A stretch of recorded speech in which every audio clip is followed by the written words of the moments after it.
Hello and welcome. This is Grant Hughes of Grant Hughes Investigates on YouTube. This channel evaluates all aspects of true crime. As you are aware, videos and live streams in this genre often discuss elements of crime that may be disturbing to some viewers. If necessary, take the precautions needed to avoid these feelings.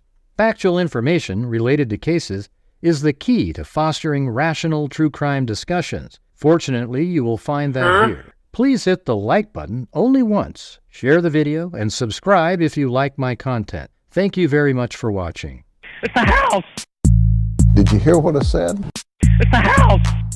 There's mosquitoes the size of bald eagles in that dadgum swamp. You know, that's just one step above stupid. Have you lost the last 3 brain cells, or do you just have cabbage for brains?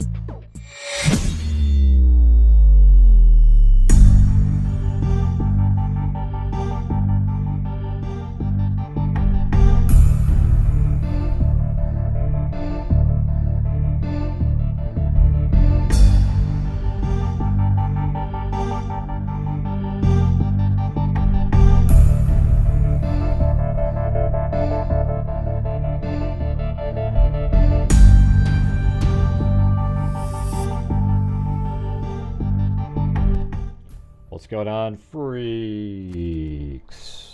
All right. Well, this is the last day of the month here, you guys. Apparently there's a press conference. Cindy J let me know about it. And so we're going to go ahead and play the press conference. Now, I don't know what they're going to say different today than they did yesterday. But today is the last day of the month. It's our donation night. So make sure to show up later. But if you want to get the party started early, that'd be great. You know what I'm saying? We'll add it to later. All right, but yeah, there's actually like another picture of the guy.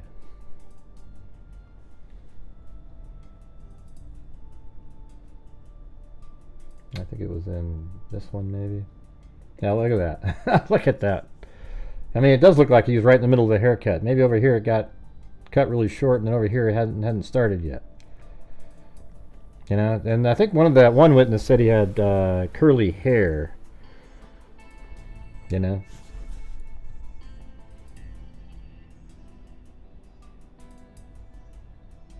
I don't know if that's the. That might be it right here. The news conference is set to take place at Arkansas State Police Headquarters at 2 p.m. You can watch it using live stream player now. So I guess it just starts playing here, maybe, or I don't know. We'll see. We'll see how it goes.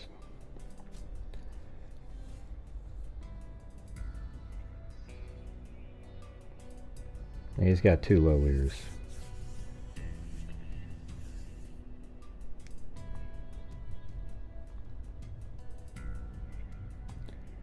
It's like a lunatic. But hello there to Anna, Margie, Shaker Maker, Gigi, Julia, Morellas, Angela Mortz, ASAP Lizzie, Sandy Shirley, Patricia Selby, Lisa Hummer, Haiti Perez, Kim T, Ali K. Nope. Not today. Sandy, Haiti Perez, Anna Gates. Hey, thanks, Paul Ayers. There you go. Look at that. Consider supporting my channel with the coffees. Low ears and crazy eyes. I mean, I don't know how this guy was a teacher. Wouldn't you just look at him and go, yeah, I don't really want you around the kids. Gray, that's not constitutional. You know how it goes. Every single time. You always got that one person in the chat. You can't base it on what somebody's looked like. You know, what they look like, Gray. I don't know. Didn't they ask some questions? I mean, the guy Had to leave the previous school for a reason. It's kind of a weird story. Yeah, he's not innocent. Summer. Yeah, that's what people say. Yeah, the lunatics that are out there, yeah. Because it doesn't look like the sketch, everybody. See, it's a different guy. Yeah, if you look at the actual image that was put out, it looks exactly the same. You know what I'm saying? The sketch is just terrible. And maybe the sketches of somebody else, but I don't think so. I just think they didn't remember it correctly. That's the reality of it.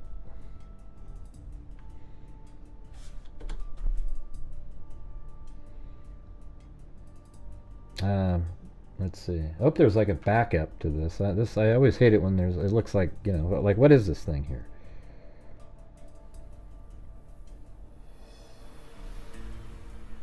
You can watch it using the live stream player below.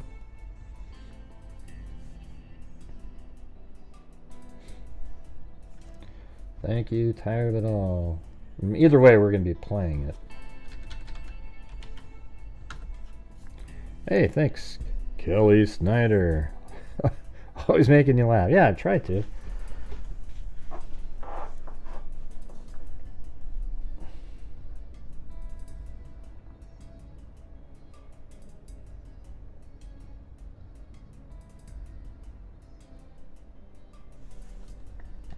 Yeah, we're also following the case. There's 4 murdered young people, I guess you could say. One's 38, I think. But in Tennessee, there was a baby that was dropped off at some house somewhere, and then the investigation led to 4 bodies. And so that's pretty interesting. It looks like they may have made an arrest. Zozo just sent me something here. I don't know what the connection is. Let's see. Suspect wanted in deaths of 4 people. Well, maybe they haven't made an arrest. They have the person of interest. Public safety alert. We need your help to find Austin Robert Drummond. So in that case, it's this guy right here. And let's see. Date of birth 8/31/1996. The suspect wanted by TBI and the Lake County Sheriff's Department for first-degree murder, kidnapping, and other charges in an ongoing investigation into the deaths of 4 people. He's 5'10", 190 pounds, with brown hair, blue eyes, and a goatee. His appearance may have been altered. The 29-year-old is believed to be driving a 2016 Audi A3 with Tennessee plate RI01896. The vehicle has damage to the driver's side. He should be considered armed and dangerous. Spot him, do not approach. Call 911 or 731-415-7962. That's a crazy one there. Hey, thanks, Patricia. So I'm not sure if this is just going to start playing at a certain point.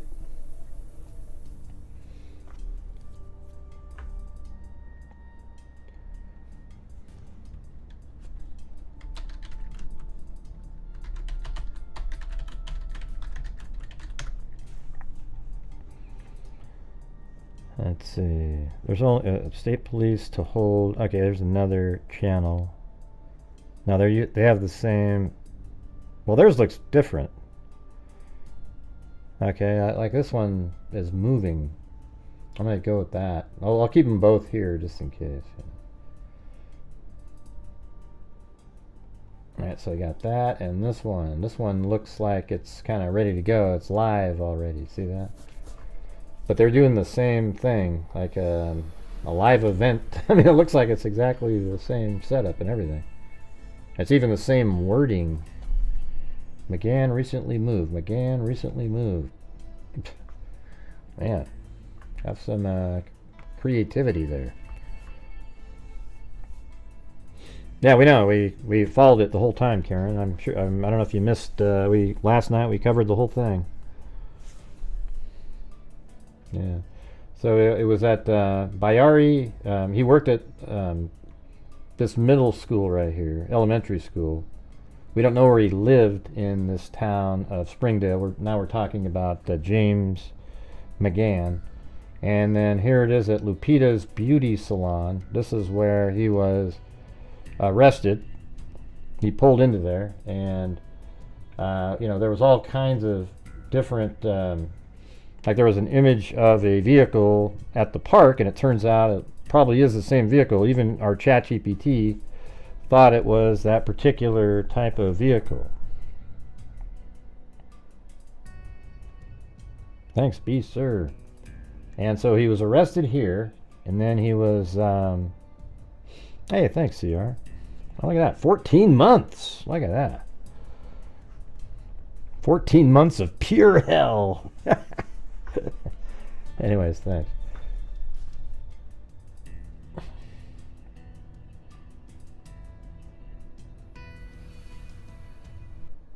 Yeah, let's get the, yeah, so here is the vehicle being towed at the barber shop, and we were able to determine those houses and everything are right there. It looks like it's, I think it was something like, what angle was that? Yeah, I don't remember how he had it set up. I think it might have been like that. No, there was a fence, right? Let's see, where was that fence? Nope, don't remember now. But yesterday we had the precise angle and everything of where that camera shot was from. It's in that parking lot right there, though. And then there was two different things yesterday. There was a video of a car on a road. That turned out not to be it. That's what Elena said. I misread what Elena said. Sorry about that. And sorry for, I don't know, sometimes I just get, you're trying to come up with possibilities, and then if, whoa, hold on. What's that? Okay, they're just setting it up over here. There's video out there of him being arrested in security camera, and video of him entering, and I don't have it. If you want to email it to me, you can send it. Here's my email. We can take a look at it while we're waiting. But anyways, I apologize, Elena, for misreading what you said.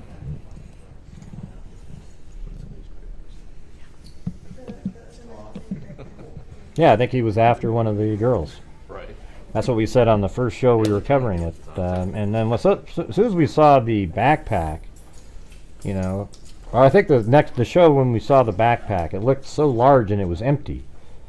And, you got a 7 and 9-year-old, they're small. And, it turns out he worked at a school teaching 4th graders. So it's like, okay, well, here we go. He's an offender of some sort. I guess he got kicked out of one school because he was inappropriate, so he moves to somewhere else. And I think his urges, being a nut job like Stephen Stearns, were so high that he was willing to take risks just to satisfy his urges. That's what I think. Hey, thanks, Tiffany W. Do your ears hang low? Do they wobble and fro? Are you a psycho MFer? Yes, I'd say so. Dum, dum, dum, dum, dum, dum. Do your ears hang low? Do they wobble to and fro? Are you a psycho MFer? Yes, I'd say so.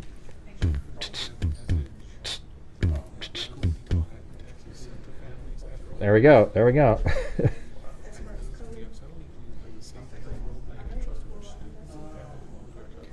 Maybe work on the MFer line. I think that it didn't flow quite as good as you'd want it to. Yeah, I mean, the parents really are heroes. The mother specifically,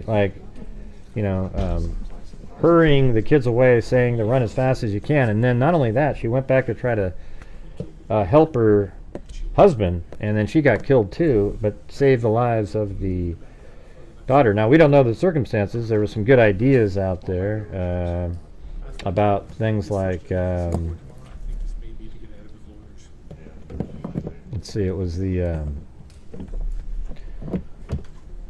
that maybe he was looking at the girls on the trail, or you know, maybe the girls were walking ahead and he was too close and the husband tried to stop him and then he killed them. But I don't know, I think he was going to kill the parents anyways. That's about the only way to get away with what he was going to do. But really stupid in a park. And then here's a video of the inside of the actual salon, and this guy's taking pictures of the hairs that had already been cut out of his head right there. So they must have been already tracking him, or they figured out the exact vehicle and spotted it there and went in. I'd like to know how that all went down.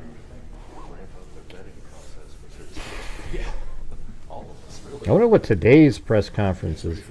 Thank you, Ted Bundy, a serial killer. Thank B. Sir up there, and Patricia Selby, and Kelly Snyder, and Tired of It All, and CR. Here's microphone 1, 2, 3, 4, 5, 6, 7, 8, 9, 10. Welcome to the Arkansas State Police press conference about Devil's Den. 1, 2, 3, 4, 5, 6, 7. I'm just going to go with 8, this 9, one over 10. here. That one doesn't even... 1, 2, 3, 4, 5, 6, 7, 8, 9, 10. This is on Fox. July 31st. NE I feel like July. KFXL. 1, 2, 3, 4, 5, 6, 7, 8, 9, 10. 1, 2, 3, 4, 5, 6. Yeah, they could have done a cell phone dump and, you know, like what cell phones were in the area and then 4, left. 5, 6, 7, 8, 9, 10. Everybody? Anybody? Good? White balance? That looks not a very good white balance.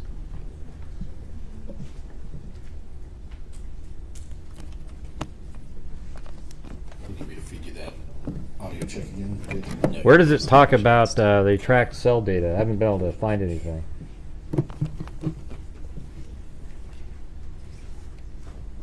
Hey, thank you, Sharon, for the coffee. And thank you to Kim for the PayPal. Everybody good? And All right. Perez, thank you for all what you do. Amazing work. We need more people like you and doing this kind of work, the truthful work. It's not much, but hey, thank you so much. No, but I'll always support when I can. Hey, thank you. Thank you. I haven't seen the video of him being arrested. And we still got about 10 minutes. James McGann being arrested.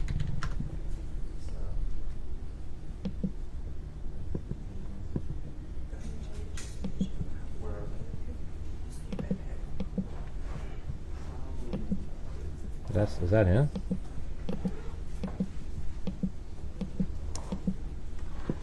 That's him being booked. He looks little, you know.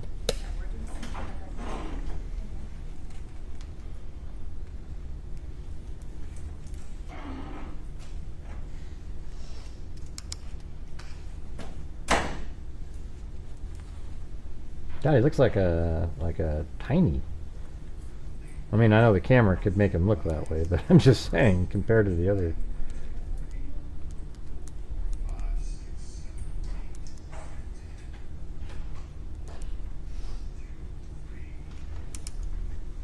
Maybe I'll fix this later and we can watch it normal.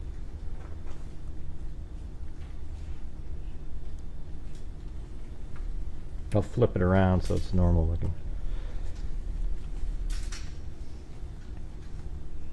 Hey Elena, do you happen to have that other link when he's being arrested?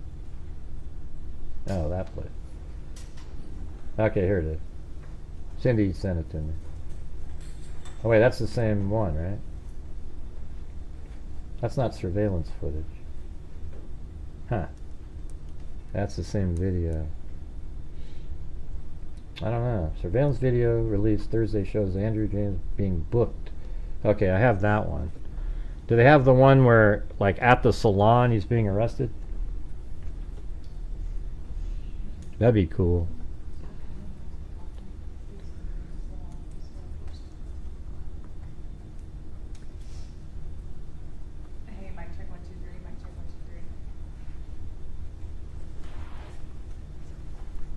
Yeah, let's just play this again really fast.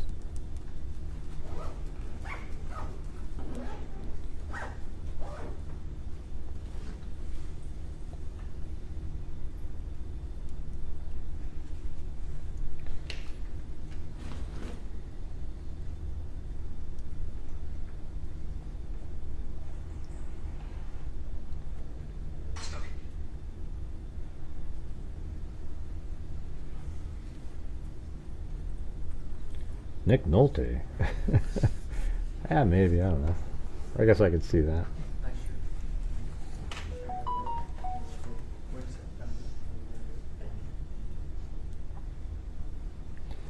Come say hi, Cindy, in chat.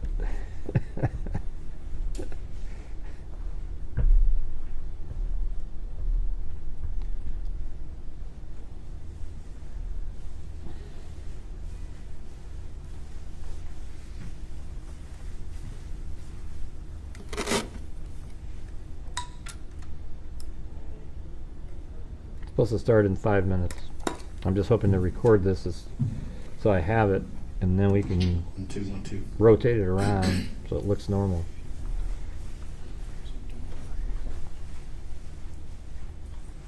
Biscotti, huh? That's what Jody Arias would always say. Hottie biscotti. Remember that? Does anyone think he has... we were still on that.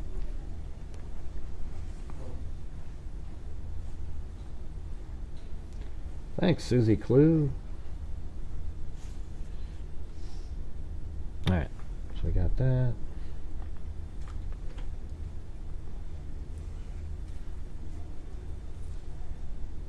Hey. You know. After the press conference, I'll load that video up and we'll rotate it so we can view it like normal people.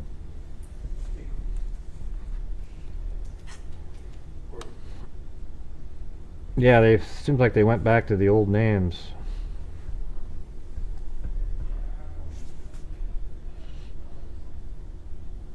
I think I just need to get out of the way after I talk, in my opinion, but I'll do whatever.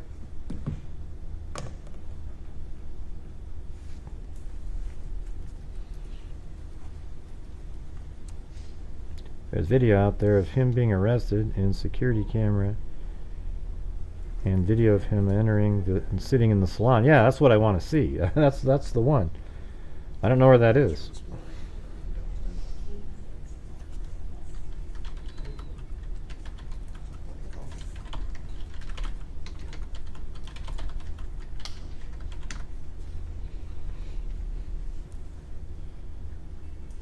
I don't see it.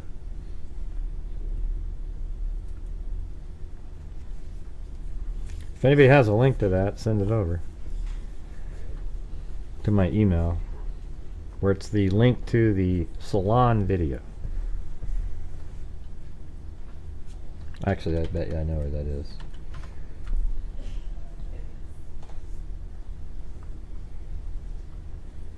Yeah, today's our donation night day, so if you want to help support the channel on this live or the next one, that'd be great.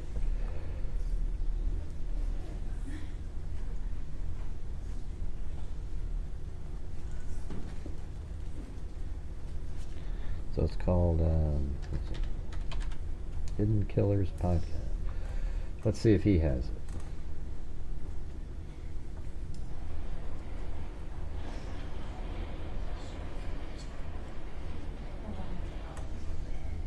I don't see. He's just milking the hell out of it though. Like 9 videos a minute. Just like in a 3-hour period, 10 videos. Like what?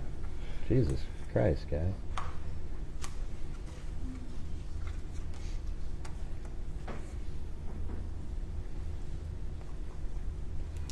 Yep, don't see the video. He's doing the old JLR move where you just put like 9 videos a day of the same topic.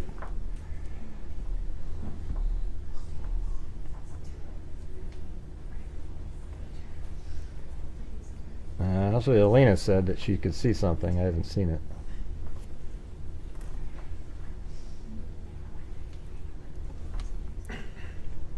None of those idiots want to die. Yeah, It is a good thing to have on there.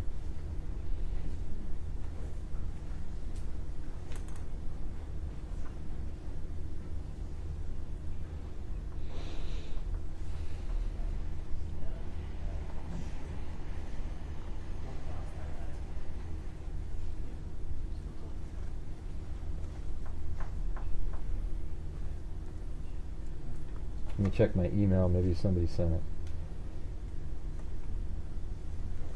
Nope.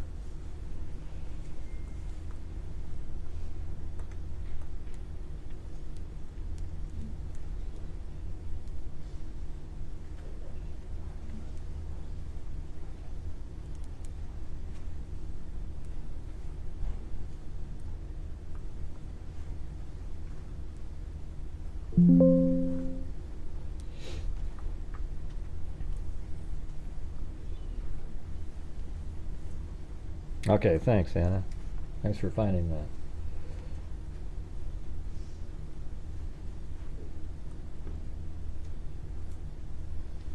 I don't have it yet, so.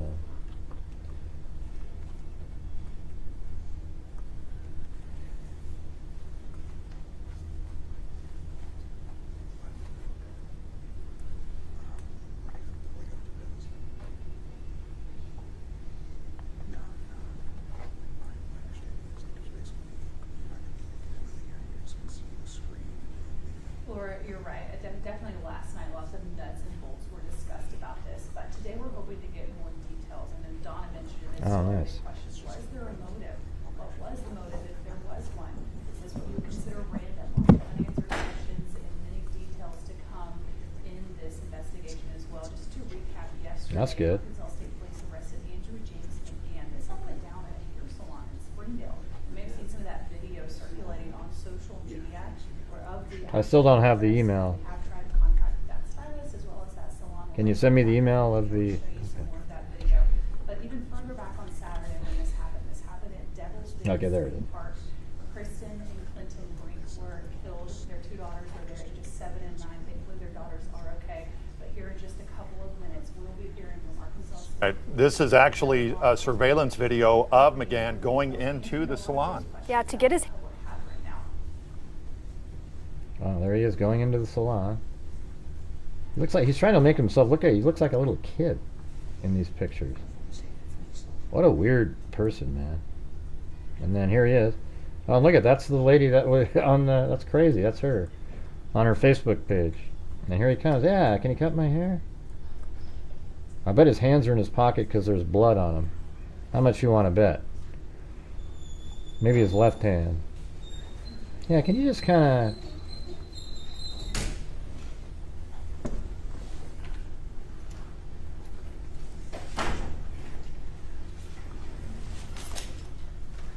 This is on 5 News here. Thank you, Anna, for sending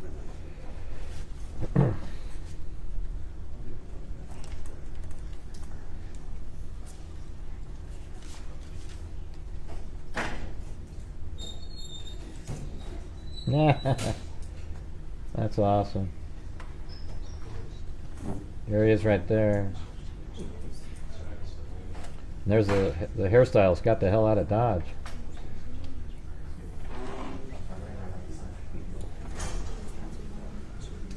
Let's see how accurate we were on some of this stuff. Let's see what happens. Okay, here it comes.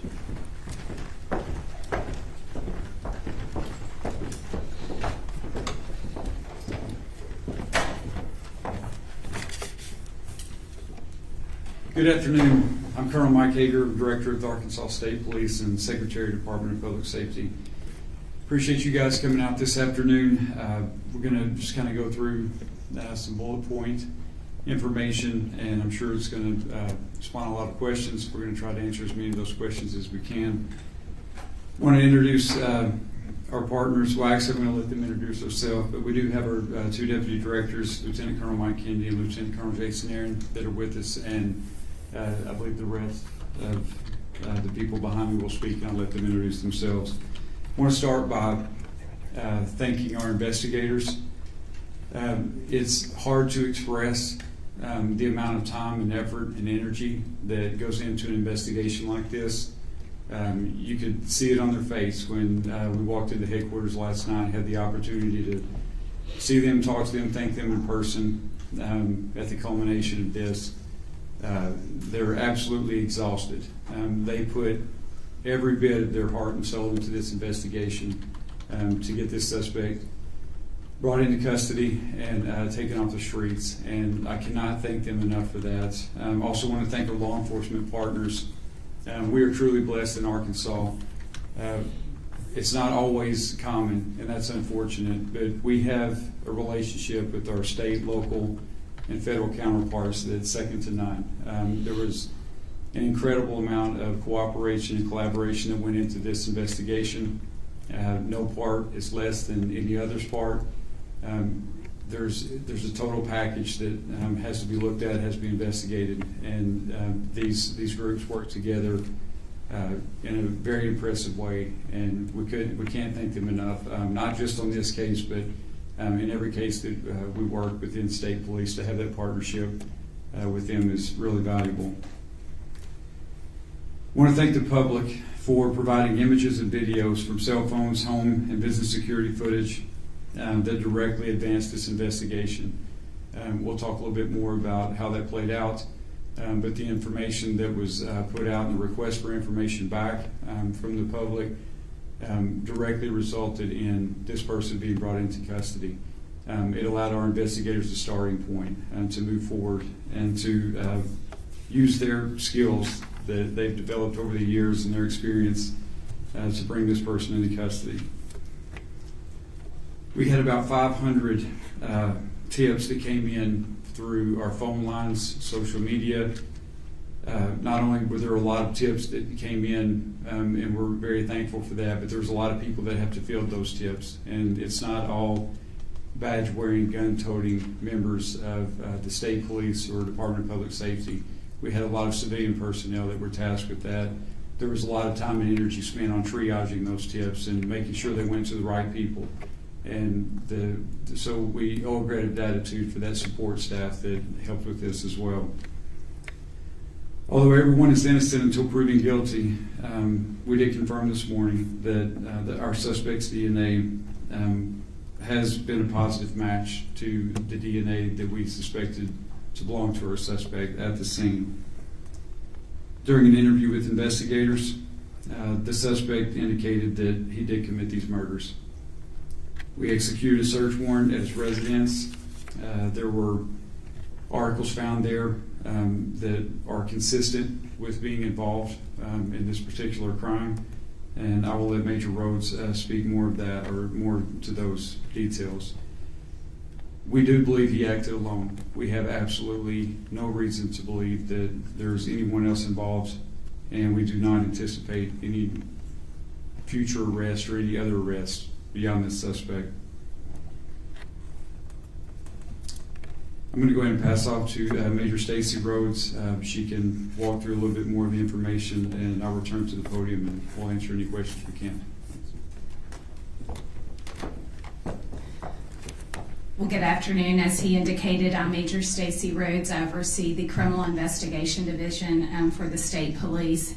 And I kind of want to walk you through how we initiated and progressed through our investigation. So, as you all know, we responded to a call for service at the state parks. Two young children were found and indicated that something had happened to their parents on the trail. That initial information that came from the kids gave us our first starting point, which was a description of a suspect. There was another witness at the park that we encountered that gave us additional information about the suspect and a particular vehicle that he was seen leaving the park. With that, we took the information, completed and let me kind of, we'll start there. So from there, we had a pretty good description of our suspect. We did our initial release. Other witnesses came forward that were on the trail during the time that the murders occurred that did not see the murders, but brought forth video footage, photographs that they had taken on their day trip to the park. From that, we obtained a photo. We interviewed witnesses and were able to compile a composite sketch of what we believed our suspect looked like. With that, we received dozens and dozens of tips. With the initial vehicle information that we received, it being a black sedan, one of the initial descriptions was that it was sporty. From that, we received well over 5 or 6, maybe close to 10 videos of this particular car from homes and businesses along the routes in and out of the park. So we were able to ascertain a pretty good description of this vehicle. So with that vehicle information, that became critical in identifying our suspect. So with the photos or the tips that came in with the composite and the photo, as the Colonel said, we received over 500 tips. And initially we were using the names and information to come out to compare with, did they have black vehicles? Did they meet a certain criteria of vehicles? But as we began to hone in on the vehicle, it became clear that it was a Kia Stinger. And we used that information to vet various owners. And our suspect was identified. And with that, we sought him out and we located him at a local barber shop there in Springdale. We took him into custody. And with that, we spoke to him, and he made statements indicating that he had committed these heinous acts. And our job didn't stop there. We executed a search warrant on his house and also on the vehicle. We are still waiting a lot of testing at the crime lab. But as the Colonel said, DNA that was recovered at the initial crime scene matched his DNA that we pulled last night.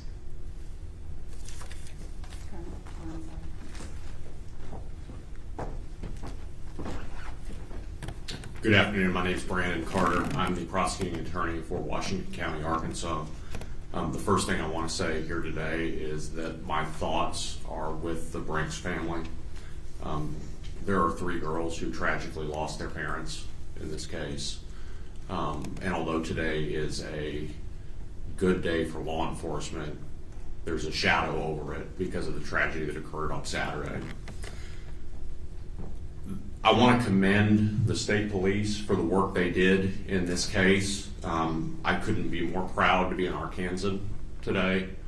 I couldn't be more proud to be a resident of Northwest Arkansas right now, and am confident and satisfied with the work that law enforcement did in this case.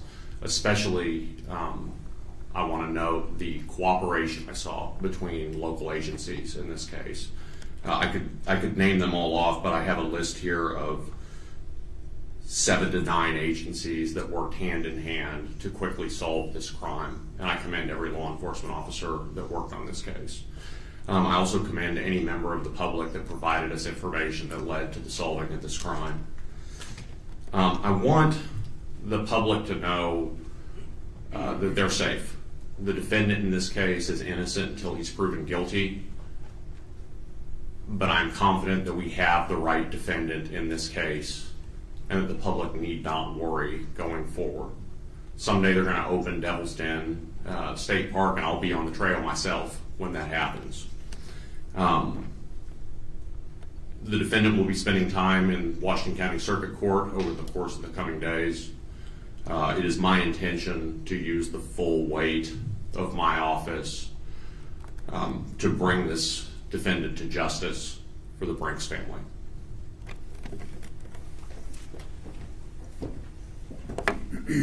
Before we open for questions, just want to touch real briefly on something that gets lost in this sometimes, and that's the family story. We've spoken to the family quite a few times over the last several days, and what we heard consistently is what a loving mother and father they were, loving husband and wife that they were towards each other, They absolutely protected those girls to their fullest extent, to the point that it cost them their lives. We're in awe of this mom and dad.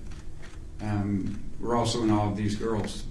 The information that they were able to provide to start us down this path to be able to make this arrest, it all started with those two little girls. It's incredible. We also don't want to forget that there was a third sister. Thankfully, she was not with the family on the trail that day, but she suffered just as tragic of a loss, and we need to keep that in mind. Because of that, I would plead with you and the public to please be sensitive to the fact that there's a family that's grieving. It's hard to express, because I can't understand it, what they're going through. Misinformation hurts. Speculation hurts. When they read things, when we talked to them earlier today, they expressed that to us, that they're reading things in social media, they're reading things that are just simply not true. People are speculating, they're talking about things that are not factual, and it hurts. There's no place for that. Along those lines, we have to be very careful in an investigation to be calculated in the amount of information that we put out and when we put that out. I can tell you that this investigative team had one mission and one mission only, and that was to put hands on this suspect and to get him off the streets. And on a daily basis, we got together and we talked about what we felt like that we could put out to the public and what was going to be advantageous for us in the investigation and what could potentially be detrimental. One thing that we did not want to do is put information out that was going to take attention away from someone that we needed to look at. You have to remember all the information that we're working off of started with two little girls that witnessed the most horrific thing that you could ever imagine. That was the base of everything that we had. So we had to be careful about relying solely on that information. We had to collaborate that. We're also working in an environment that is half a mile into the woods. So by the time that we get the information from these little girls, and then we collaborate that with members from the public, they can talk, or they can, give us further information based on the suspect description and things like that, and then that leads us to a vehicle, and then that leads us somewhere else. This is not an episode of CSI. It's not going to be wrapped up in a 1-hour episode. It takes hours and hours to develop that information, corroborate that information, and know that it's good information, and know that it's something that we can put out. The last thing that we want to be responsible for is putting information out that's going to hinder the investigation or hinder someone's their likelihood of calling us and putting us onto a suspect that we need to be looking at, because it didn't meet all the markers that we thought it should meet. So I hope you can be understanding of that, and I hope as we move forward from here that the speculation and a lot of the talk and a lot of the chatter, especially on social media, that people will be very sensitive to that. This family's been through enough, and they don't deserve to be victimized any further than they already are. And with that, I'll open it up for questions. Colonel, can you elaborate more on what was the reason behind this? What was the motive for this? Was this random, or what happened there? And what was the cause of death? How were they killed? As far as the motive is concerned, it's part of the investigation. It's two parts. The first part of the investigation is always going to be to identify and apprehend the suspect. The second part of the investigation is a lot of the whys and a lot of the details.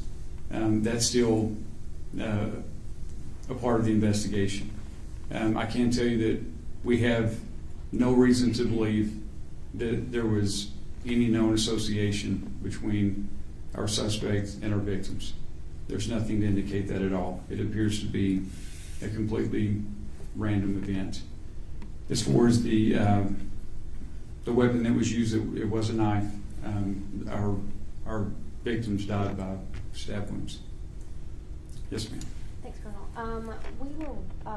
We've spoken to a few parents from students who he was their teacher in different states, and they all kind of gave this synopsis of perhaps he was a predator. Their children felt like he preyed on younger aged girls during his time teaching in those states. We were wondering, have you been exploring any connections to the crimes that shaking his head affirmatively with, and any indication that this was his first time committing this? Was he after those girls? Were those his target? From what we know right now, we have no indication to suggest that the girls were his target. Do you believe this was his first time, that he just went to that one time that day? I heard potentially somebody suspicious could have been there the weekend before. Was he just that first time at the park, or do you think he was laying out and calculating? Honestly, that would be pure speculation on my part. Now that we have our suspect in custody, there's going to be a part of the investigation that's going to go back, and they're going to look at timelines, and they're going to look at kind of his movements leading up to that, and hopefully that will give us all a better picture of why he did this, how long he had planned this, things like that. But right now, that's all part of the investigation. It would simply be speculation on our part. I believe he was injured as well. Can you elaborate on that? During the attacks? Yes, he was injured. I do not know the specifics of those injuries. I do know that his injuries resulted in blood loss, and it was that blood loss that allowed us to establish a DNA profile to begin with, and it was that DNA profile that was matched today against our suspect. Man, I wonder how they found that extra blood. Absolutely. I would say you're correct. Yes, You ma'am. mentioned some articles found in the house. What was found?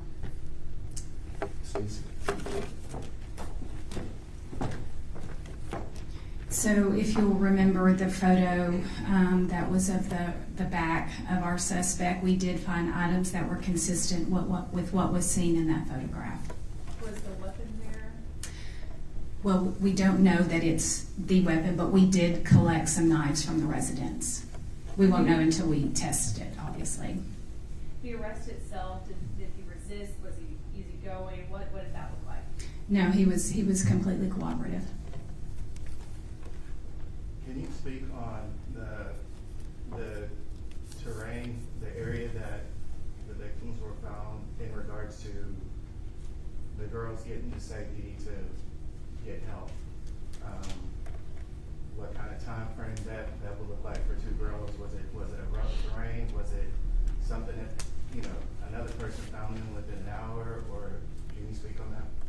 So I don't know that we can speak on to the time frame, but the terrain was what you would see in a typical park. I don't know that it was particularly rugged, but it had some inclines.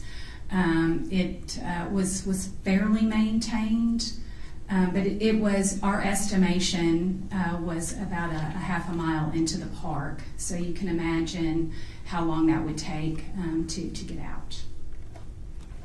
One more question. We had heard reports. Can you confirm that the father was stabbed first, the mother took the kids back into the car for safety, went back to help her husband, and then she died too? So the information that we have is that the husband was attacked first. The mother did not return all the way to the car with the kids. We believe that the mother took them to safety and then returned to help her husband. I know you all said that the suspect, I believe, indicated that he had committed these acts. Any more specifics on what he may have said since his arrest? We're not going to comment on that at this point. It wouldn't be fair to the continuing investigation. And then I assume this would be for maybe more the prosecuting attorney, but do you know yet if you'll pursue the death penalty in this case, or what kind of consequences you might seek? This case certainly has the aggravators that exist where a jury should get to decide what the punishment for this defendant is. It is my intention to pose that to a jury. So the state will not be waiving the death penalty in this case. Have family members said that they want you to seek the death penalty? I'm not going to comment on that. Did he indicate he plans to plead guilty to this? Defendant's innocent until proven guilty at arraignment. I anticipate he will plead not guilty, as is custom. I don't know that there's a defense attorney in the United States of America that would allow a defendant to appear at their first appearance and plead guilty. So it is much, much too early to visit about that. Has he indicated he's going to seek a public defender, has a private attorney or anything like that? I'm not aware that a private attorney has been retained yet. If he can't afford a private attorney, I anticipate our local public defender's office will be appointed. I know that y'all spoke that Devil's Den will be closed for the time being, but what about other state parks and the concerns of family and tourists? Yeah, as far as the question of the state parks being open, I would ask that you send that to Secretary Shea Lewis and his team. I'm not sure, honestly. I don't know what the decision is on that at this point. As far as the safety of our public visiting those state parks, I would say it's absolute as it can be. I mean, it's not like we have a pattern of people being assaulted or attacked in our state parks. You're probably much more likely to be assaulted getting gas at a convenience store on the way home if you look at statistics. So to echo the prosecutor's comments, I would not hesitate to go to a state park today. I know you're still looking into it, Stacy, but have you found any more information about background? Last night you recently moved to the Springville area. Do you have more information you can share? And just employed by the Springville School District, what else can you tell us? So, I don't have a whole lot. Some of that we will look into. I can just tell you that we found that he lived in Texas and also Oklahoma and had recently moved here and had taken employment as a teacher.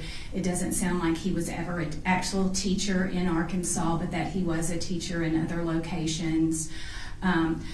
Right now we're completely focused on our case here, and we haven't explored any of that background investigation. I fully expect that other jurisdictions will probably reach out to us to see if they have if there are cases throughout the U.S. that may be connected to him. I fully expect that. But as of right now, he's the only suspect. He's not suspect in any other incidences here in our area. That's correct. Not that we've been made aware of. That's for sure. Recently, moved here a few weeks ago, a few months. I believe it's been a few months. Yes, sir. Major, can you clarify? You say he made statements indicating that he had killed them. Did he flat out confess, or what exactly did he say? So I was not actually in the room when he was confessing, so I'm not going to speak to, I certainly don't want to get that wrong, but just know that he did indicate that he had committed the murders. But would you call it a confession, or you don't know for sure? I would call it an admission. Does the suspect have any sort of criminal history that you all know of? No, he did not. Not any adult criminal history that we've been able to find, for sure. Did he indicate why Springdale's not that far from the state park, any indication why he, for 5 days, stayed so close to the scene, or was he planning on fleeing the area or the state at some point? There was no indication that he was going to flee the area. He actually had a residence in Springdale, so that's why he was in the area. But he gave it doesn't sound like he was making any attempts to conceal. He didn't conceal his car or any of those things. Yes, ma'am? Any history of mental illness? Not that we know. We're still exploring. We just took him into custody last night, so we're still vetting a lot of the information that we don't know about him to this point. How did police pinpoint him at the barber shop? Good old-fashioned police work. Was there any technology used or that aided in the investigation? Absolutely. can you elaborate on that? Like, were there any license plate readers or anything that gave a tip to where he was at that point in time? I'll just say this, that there's rarely a case that we work that doesn't include those types of things, so we used everything. When I say that it was all hands on deck and there was no stone left unturned, it involved all of those technological aspects. With the high volume of tips that came in, can you elaborate on how you sort of knew which ones to look into? So we had a really good filtering system, and we are aware initially there were some issues with tips and the phone system that we had in place at that time. Once we implemented the tips line, we had a team around the clock filtering through those, and we had a pretty good matrix of the ones that we would push to the top and the ones that we would term a lower priority. So it's but most of, if we got indication that it involved video, photographs, a first-hand account at the park, those were our priorities. And I understand that every case is different. For many years investigated the worst crimes. This typical a random crime like this, and a person goes back and gets a haircut and the same color. Nothing about this case is what I would call conventional. In my 27 years that I've been with the state police, this is probably one of the most heinous that we've had, especially the aspect of just how random it was.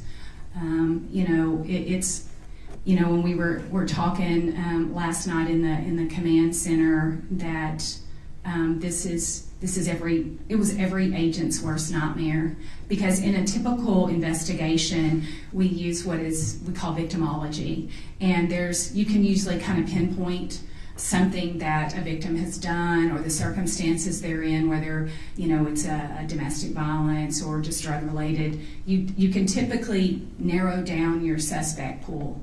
We had no way to do that in this case, so it made it particularly difficult. And what makes the work by our agents so extraordinary. Yes, Was ma'am. the suspect trying to change his identity at all? We don't have any indication that he was doing that. He was obviously getting a haircut, but you could chalk that up to school starts next week. So, but he didn't indicate he was trying to alter that I'm aware of, that he was trying to alter his identity. And you all mentioned that he was cooperative when you got to the barber shop. Any other initial reaction from him when you all showed up? Anything you could tell us? That's probably best that I not discuss that so early in the investigation to this point. Can you speak on the role of social media in helping bring about the rest of the suspect? I will say that social media did nothing to help our investigation. I would say that it absolutely hindered our investigation.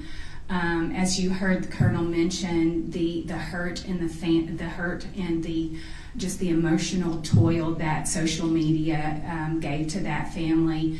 It's so easy to be that keyboard warrior and question everything that law enforcement is doing. And I would just simply say that let us do our job. If you've got a tip, give it to us. Don't spread it on social media unless you're an expert. And if you're an expert, you're probably not on social media. One of the first details that you all put out about the car was there was tape covering the license plate. There's a lot of experts on social media. Was that the case with his vehicle, and any reason why? Was he trying intentionally to cover up the license plate? Yes, he did use tape to conceal some of the things that would help identify his vehicle. Does that lead you to believe at all that he's done this before? There are indications. I mean, everyone speculates that there was a lot of thought that went into this to conceal his identity. I will say that, but on the other side of that, he was also very sloppy. So whether he committed something else, we don't know, but we are certainly going to explore that. How long between when you determined that he was the suspect that you were looking for and when you made the arrest? How long did that take? Within the hour. How long between when he began questioning until he confessed? I don't know that, I'm sorry. I think we're just going to take a couple more questions. I think anyone else? Can you speak on which agencies and how many officers that were involved? Oh, so in any agency that I missed, the colonel may have included this. I can tell you that the FBI was instrumental, the Washington County Sheriff's Office, the Fayetteville Police Department, just about every agency up there, the Benton County Sheriff's Office with their flock cameras, the Park Service, the Game and Fish. Who am I leaving out? Springdale, absolutely instrumental. They had a detective embedded with us from the very beginning, and anybody else? And just dozens of detectives that were all hands on deck, working round the clock to make sure that we made an arrest. The community deserved that, and that's what we gave them. And moving forward, the different agencies in supporting these kids, lost of both of their parents. If there's anything that you want to touch on about it. I'm sorry, I don't understand the question. I said moving forward and supporting the kids after the loss of their parents. Like, if there's anything that you want to say on that with the different agencies that were involved.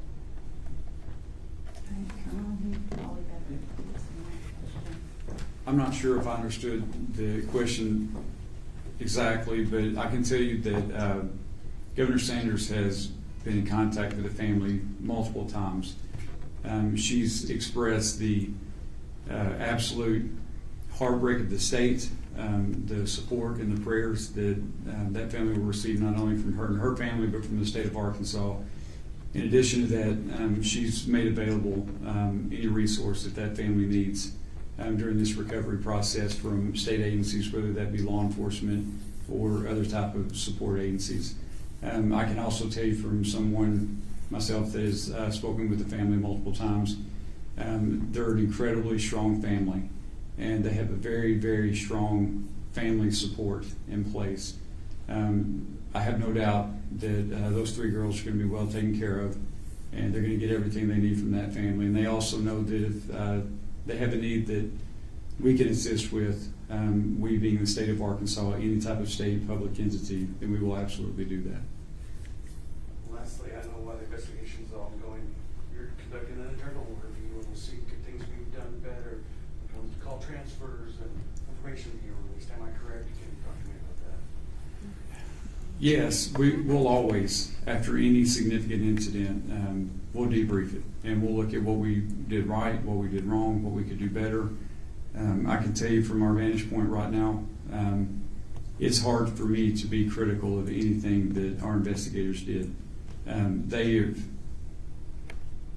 you know this, I know these guys, I know our capabilities, but you forget, honestly, until you see it play out, you see the level of expertise and skill.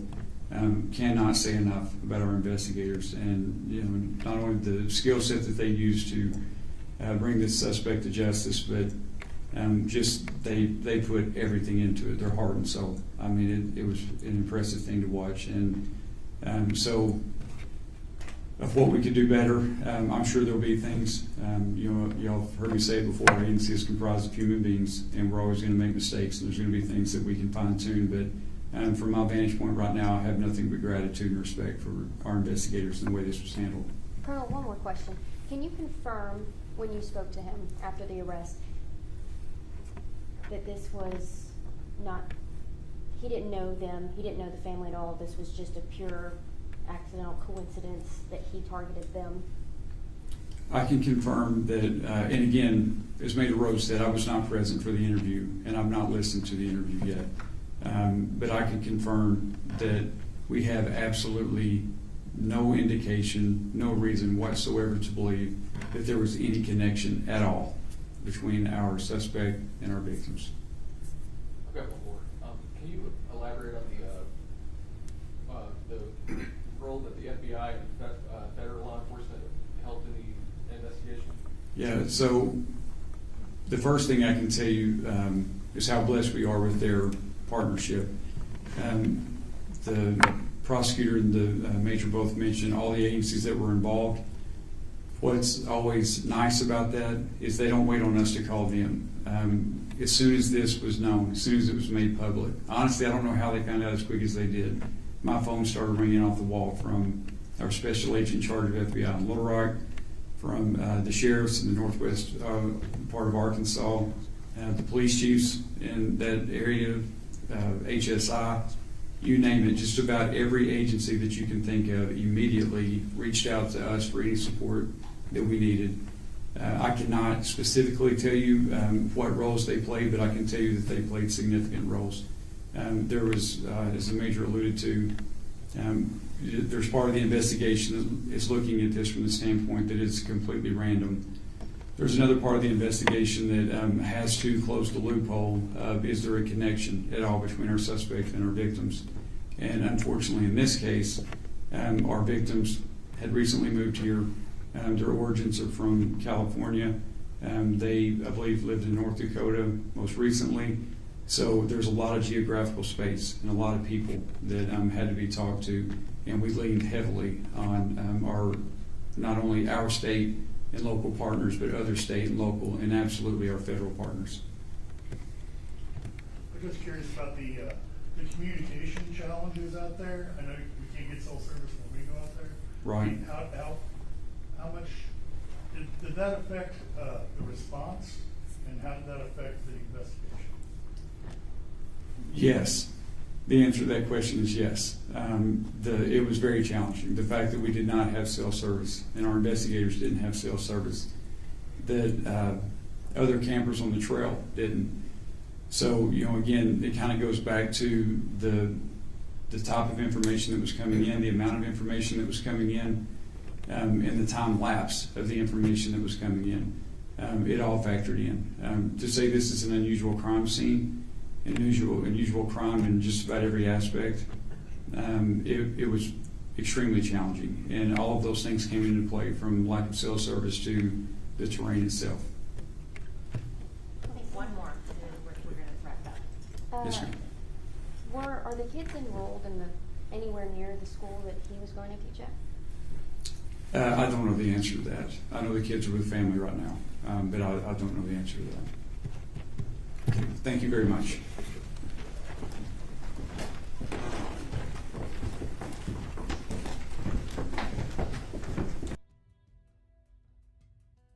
Well, there you have it.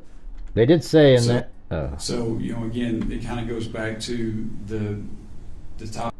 They did say in there that they didn't. They have no indication that he was targeting the girls.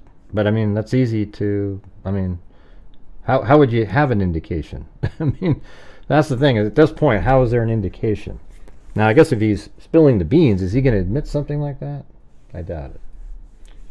But this was an earlier show. Our donation night's later this evening, so hopefully we do better. We're currently only about 1/10 of that the goal. We try to get 1,000 or more on donation night, and we're only at like 90 something bucks on this show. So we're, at least maybe it'll add to later. I'll add it to the totals. We'll see. But I'd like to be able to give out 4,000 or so this month.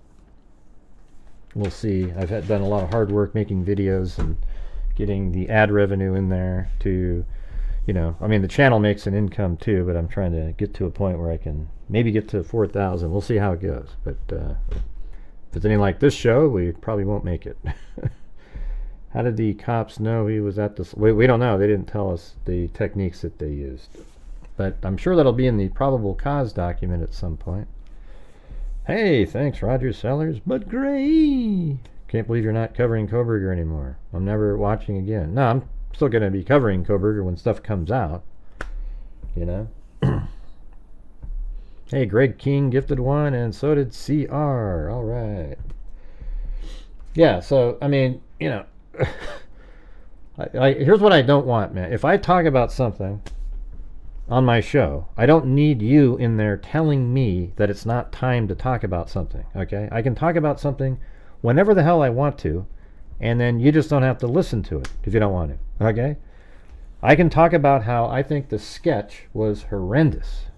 And I don't care who put the sketch out. That sketch never would have led to this guy. Okay? Had nothing to do with this person.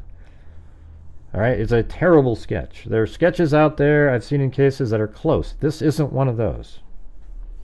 It's absolutely one of the worst sketches I've ever seen in terms of, I mean, the sketch itself, it looks great.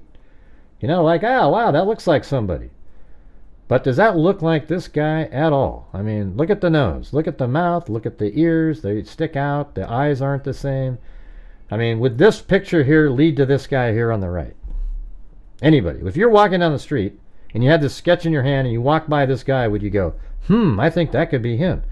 It doesn't help at all. This sketch here is a net zero, and I don't care who put it out, or I'm not going to be one of those people that goes, oh, and, you know, that's just my opinion on it. It's terrible, okay? It didn't help in any way, this sketch here.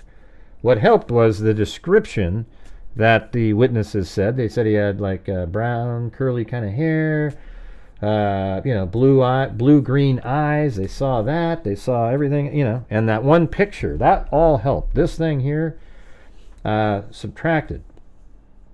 And by the way, the person's incorrect in the press conference when they said, you know, experts aren't on social media. There's tons of, and you guys know, like on YouTube, there are absolutely tons of people that have had experience and, you know, so forth. And I would even say people like me, you know, who's been covering true crime for, you know, thousands of cases in like a 9-year period.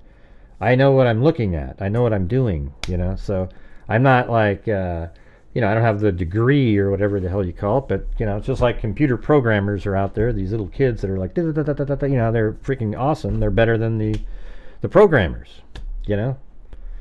So if you follow this channel for a while, you'll see that the way I work through cases often comes up with actually what happened almost every single time. All right.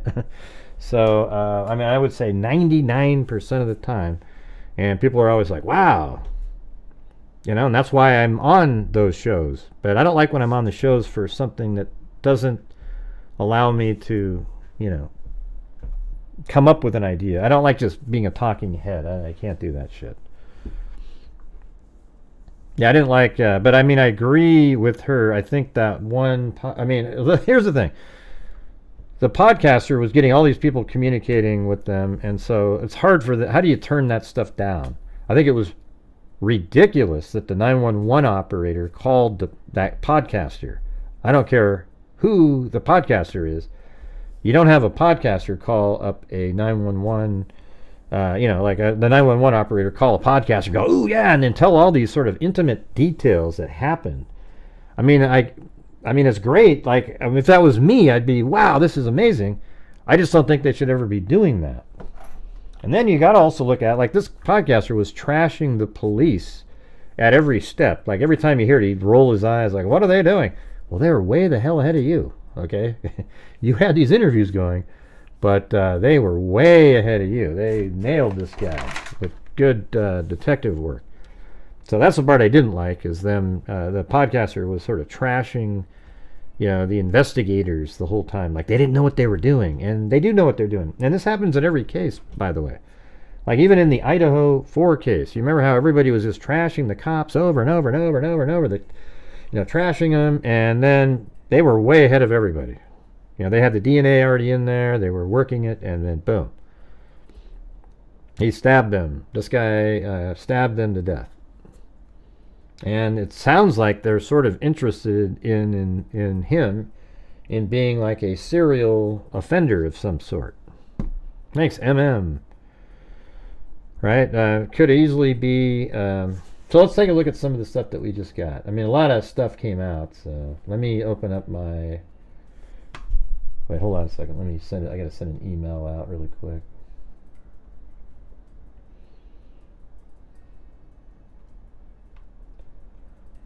All right. And thanks, Cindy, for getting me hooked up on some of that stuff.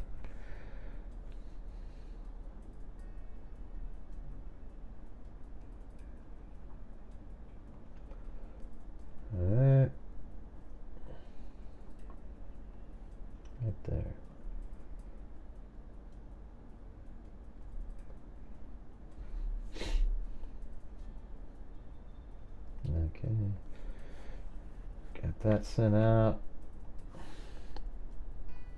I'm trying to get the probable cause for this. I think it's a good time to send it back out because now they seem to be, you know, putting out information. All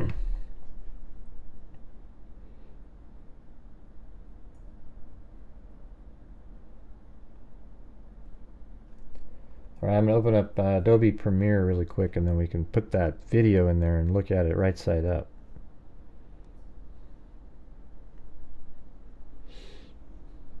The guy's like a used car salesman too, the way he talks on there. He got a lot of mileage out of it though. He was on Ashley Banfield. He was on. Yeah. Let's see. All right, here we go. I mean, does anybody in here agree that a 911 operator should get on, or like while the investigation's going on, in the first like 48 hours, jump on a podcast and tell everything that she heard and talk to. I don't think that lady's going to have a job.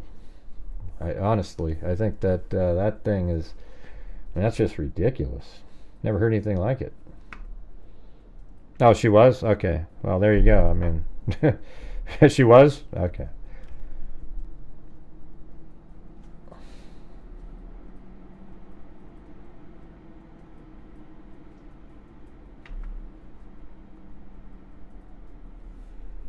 All right, I'm going to get that. I'm getting the, I recorded that in jailhouse situation.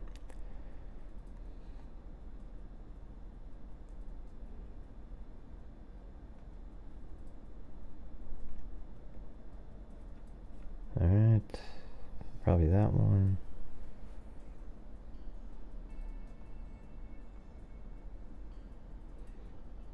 Okay, so here it is. Let me try to.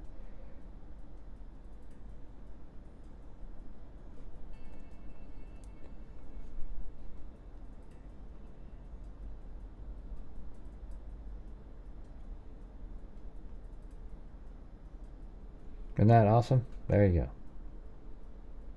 So this one, I mean, we could do it where, so we've got this one, right? So then we, let me rotate it like this. So have that one first. See that? And I'll put the keyframes in there. And then right here, I set another keyframe. And then like one frame over.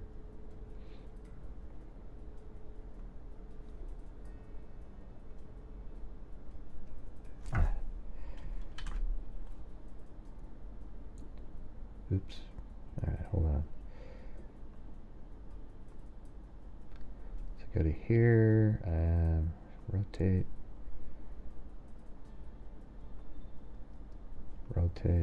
and then go like one frame forward, maybe two, and then rotate it like that. Oops. Why is it doing that? That's crazy.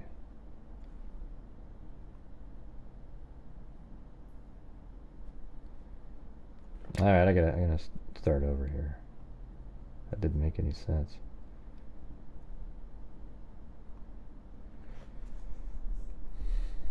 All right, yep, that's good.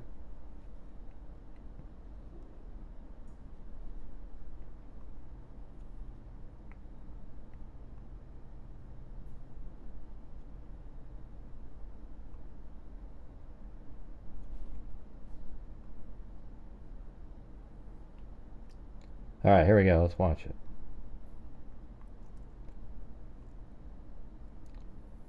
Can you just let me do it, you guys? You can't zoom in on a blurry video on somebody's, you know, let's just see if we can see it.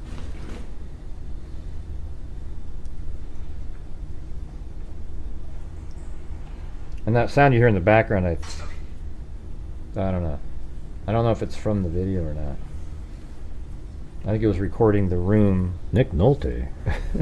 Yeah, see, this is just me and the press conference audio. It has nothing, the audio is not related to the video. There was no audio. Maybe, I don't know. I guess I could see that. And you can see the back of his hair is shorter, although she had already cut it. Look how little. Come say hi, Cindy, and chat. Look how little this guy looks. Chat. Look how little that is. Cindy never came in. She's out there, though. She's out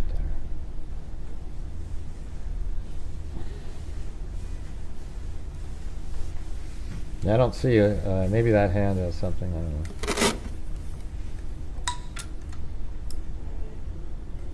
It's supposed to start in 5 minutes. I'm just hoping to record this so I have it, and then we can 1, 2, 1, 2. rotate it around so it looks normal. He does look like a kid. He probably liked to look. He wanted to look like a kid to blend in. That's what Jody Arias would always say. Hottie biscotti. Remember that? I am showing the booking video. It's right here. Does anyone think he has? We were still on that.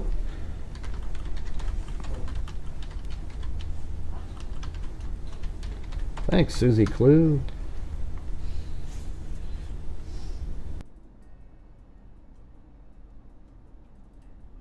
Still on that. Oh, weird.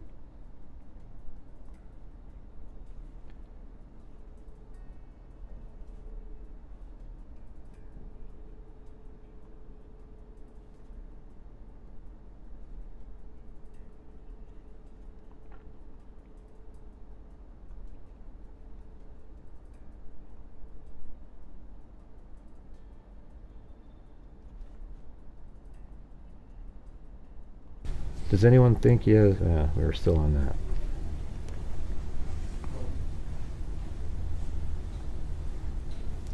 Thanks, Susie Clue. There you go. All right.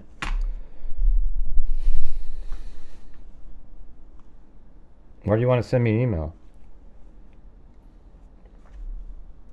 Yeah, I think we saw that earlier. Do you have the whole? Is it unedited? I want the unedited version of the surveillance from the salon, if you have that.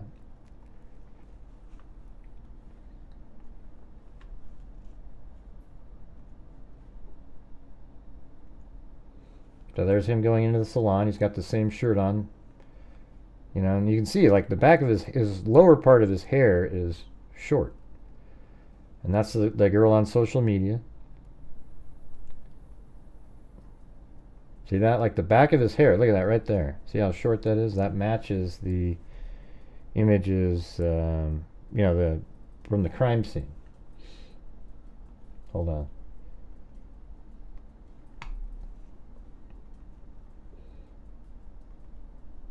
See that? Look.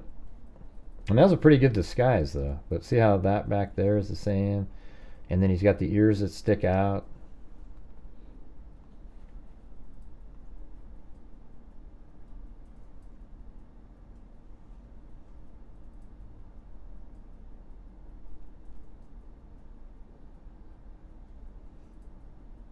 I wonder how his hair got curly, you know, in that one shot. I mean, it's possible, like in the scuffle, he scraped his forehead or something. I don't know. It's hard to tell, but he doesn't have black eyes or anything. I don't know where that came from. Definitely doesn't have black eyes. Like people just get so worked up too fast. So you got that, and then let's see. Then here he is in later. This is on CBS 5 News, and obviously in that arrest photo he's not wearing that because he's wearing, it looks like an all black top, and they took it off right there anyway. Look at that. She had just done the one side. She said that in her post. She goes, he's gonna look messed up because I only got done with one side of his head.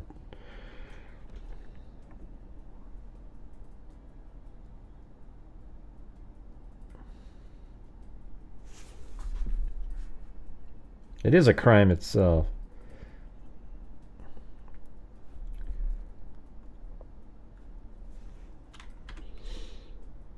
Alright, so there's that. Is that the video you have? If you have an unedited one, that'd be great.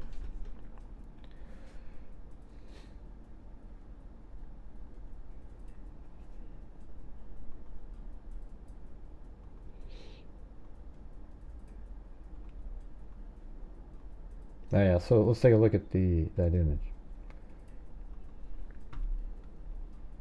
So he doesn't have black eyes. See, people say that because you can make these images by adjusting it, but look at his eyes. There's no swelling or anything around him at all, and he's just like, I bet he probably hasn't slept. And this is from the same time frame. So I don't know, like right up here on his forehead, it looks like there might be a scrape or something. That's about the only thing I see, like underneath there. But man, how does he end up having... He showed up at the salon like this. That's what his hair looked like. But then it's curly the next day. I don't know, man. I don't know what's happening there. Oh, the chat. Sorry. Yeah, see that?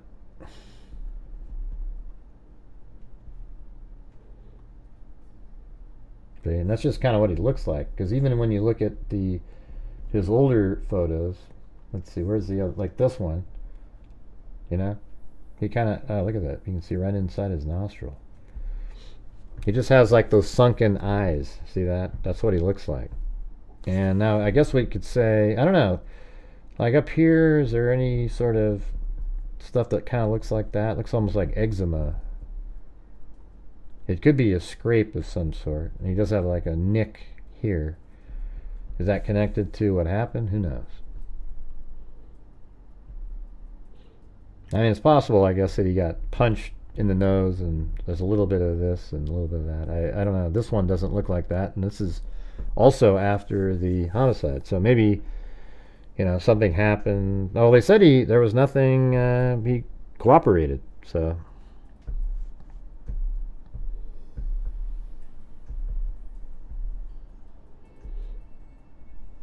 Yeah, maybe. I don't know what he had, but I don't see any, like, I don't see a swollen eyes or anything like that. That's just kind of what he looks like. But anyways, all right, you guys, that's going to do it. Hopefully you guys show up later, and we're going to try to do our donation night and reach the goals. I'm not sure what we got to on this one. Let's see. I think we're only at like one. I'll take a look. But we'll add that to later.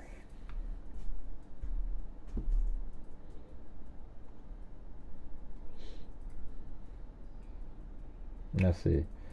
So yeah, it's like, well, like 130 or something.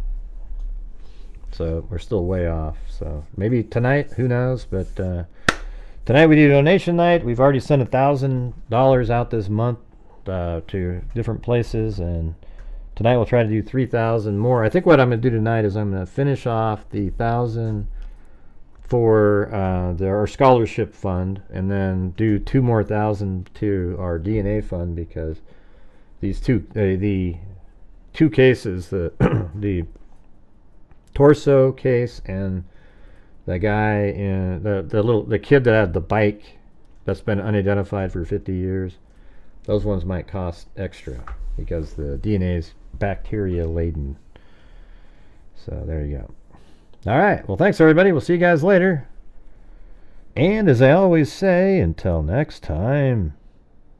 And I was going to say, we'll probably go over that case of the 4. I mean, we'll just play it by ear, but we might go over some of this again, maybe play the press conference again, and then also that case of the 4 killed. It looks like they're looking for a suspect in that case. All right, thanks everybody. As I always say, until next time, be safe out there. Yeah, I've been doing this true crime thing for quite a while now.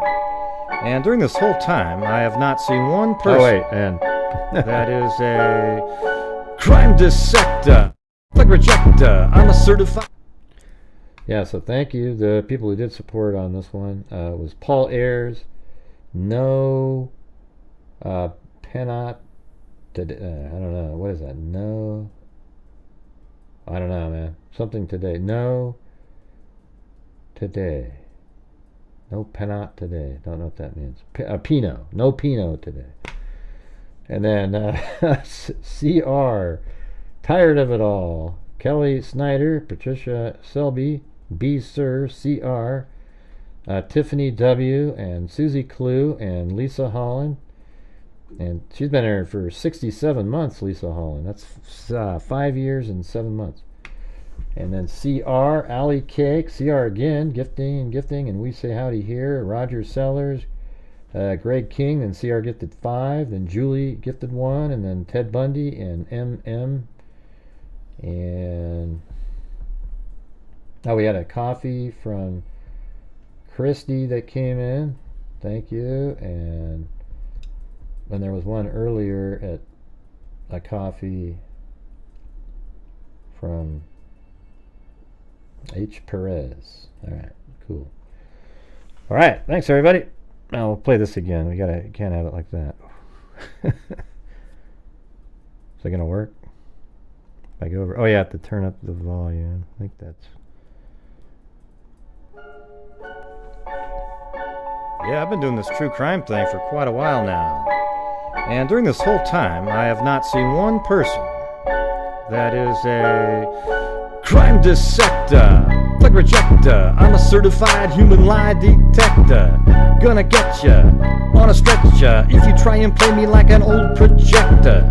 Crime sector is my nectar. Professor Grader's gonna give another lecture. Crime collector, freak connector, and I'm always gonna be a pup protector. Fool deflector, interceptor, and I'm meaner than a spectre with I got it right earlier. On his spectre. With all respect, y'all, just remember I've a temple fucking check ya.